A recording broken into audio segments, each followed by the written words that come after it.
నిర్మల్ జిల్లా కడెం ప్రాజెక్టుకు వరద ప్రవాహం కొనసాగుతుంది. ఎగువన కురుస్తున్న వర్షాలతో ప్రాజెక్టులో 8,000 క్యూసెక్కులకు పైగా ఇన్ఫ్లో వస్తోంది. దీంతో 2 గేట్లు ఎత్తి 11,000 క్యూసెక్కులకు పైగా నీటిని దిగువకు వదులుతున్నారు అధికారులు.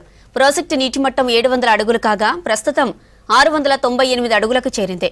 ఇక పూర్తిస్థాయి నీటి నిల్వ సామర్థ్యం 4.6 టీఎంసీలు ఉండగా ప్రస్తుతం 4.3 టీఎంసీల నీరుంది.